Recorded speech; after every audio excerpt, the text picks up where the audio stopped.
You feel it at a party sometimes, surrounded by people, noise everywhere, laughter bouncing off every wall. And somehow, underneath all of it, you feel completely alone.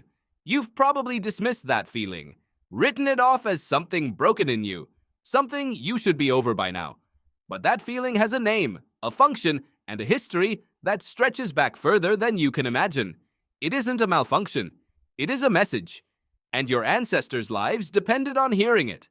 For most of human history, being alone wasn't sad. It was fatal. Your ancestors didn't just prefer company. They required it the way they required food and water, not as a social preference, but as a biological necessity. A single human separated from the group had no fire, no coordinated defense against predators, no one to watch through the night, and no one to share the impossible labor of finding enough food. Alone meant exposed. Alone meant dead. It was that simple, and evolution does not let simple equations go unnoticed for long. So somewhere in the long history of being human, your body started building in an alarm system. Not for fire, not for falling, for separation. The researcher who changed how the world understands this is John Cacioppo. For decades, Cacioppo, a social neuroscientist at the University of Chicago, studied what loneliness actually does inside the body, and his findings shattered the comfortable idea that it was just an emotion you could reason your way out of. Loneliness, Cacioppo found, triggers the same cascade of stress hormones as physical pain. Cortisol floods your system. Inflammatory markers spike. Your immune system shifts into a defensive posture that looks, at the cellular level, almost identical to what happens when your body detects an open wound. Think about that. Your body responds to social disconnection the way it responds to being cut. Why would it do that? Because in the ancestral environment, disconnection often came right before something worse. If you were separated from your group, the odds were high that danger was already nearby, that you had been chased, cornered, or left behind. Your nervous system didn't have the luxury of waiting to find out. It started preparing for injury immediately. Cacioppo called this the hypervigilance hypothesis. Isolated humans become neurologically primed to detect threat. You start scanning faces for hostility. You read neutral expressions as suspicious. You sleep lighter, wake faster, and startle at sounds that didn't bother you the day before. Sound familiar? That isn't anxiety disorder. That is your ancient alarm doing exactly what it was designed to do. But it goes deeper than cortisol. In 2020, researchers at MIT's McGovern Institute, led by neuroscientists Rebecca Sachs and Livia Tomova, ran a study that produced one of the most striking findings in modern brain science. They took a group of participants and had them fast for 10 hours. No food, no calories at all. Then they scanned their brains. Then those same participants experienced 10 hours of enforced social isolation. No contact, no conversation, no other people. And the researchers scanned their brains again. The result was almost impossible to believe. The same region of the brain that lit up with intense craving during the hunger condition, the midbrain dopaminergic region, the circuit that generates urgent wanting for things the body needs, activated with nearly identical intensity during the social isolation condition. Your brain doesn't categorize belonging as a preference. It categorizes it as a need. It craves connection the way it craves food, not as a metaphor. Neurologically, in the same circuits, using the same signals, generating the same urgency. And when you can't get it, that ache you feel, that is your hunger signal for other people. For most of the 300,000 years your species has existed, that ache would have been resolved quickly. You lived in a band, 20 to 50 people, most of them related to you by blood or by years of shared experience. You knew the sound of every voice before you saw the face behind it. You knew who snored, who woke first, who told the same story twice. You were almost never truly alone. The word privacy wouldn't have made sense to your ancestors, not because they lacked language, but because voluntary separation from the group was so rare and so dangerous that it barely warranted a concept. Your entire psychological architecture was built inside that world. For proximity, for familiarity, for the constant low background hum of other humans nearby. Then, in historical terms, almost overnight, that world disappeared. Cities grew and became anonymous. Families scattered across continents. You moved for work. You changed cities the way previous generations changed clothes. Now you live in a building surrounded by hundreds of people whose names you will never know. Here is the part that almost nobody talks about.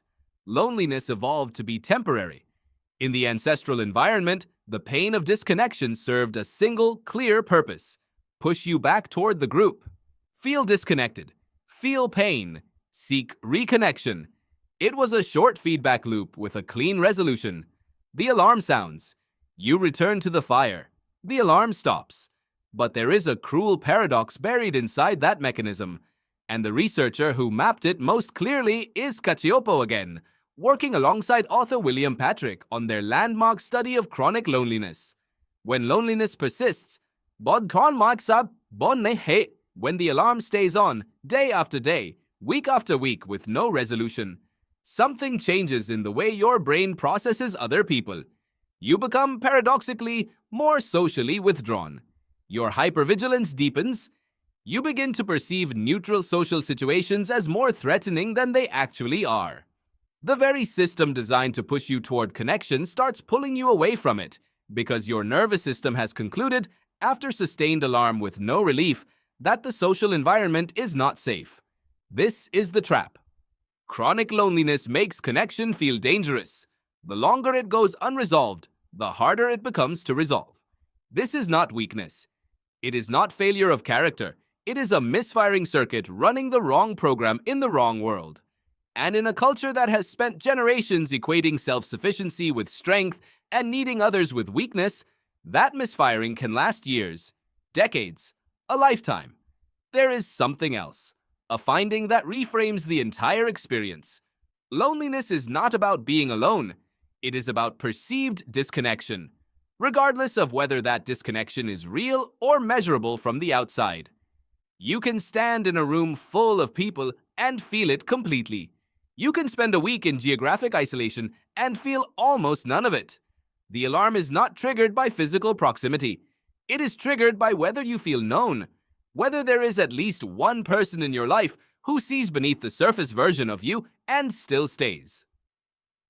Stuart Gerard, a humanistic psychologist working in the 1960s, found that the degree to which people felt genuinely known by another person, not admired, not popular, but truly known, was one of the most powerful predictors of psychological health he could measure. Being seen by one person, deeply and honestly, was worth more to the nervous system than being surrounded by dozens who only knew your surface. Your brain is not counting heads in a room.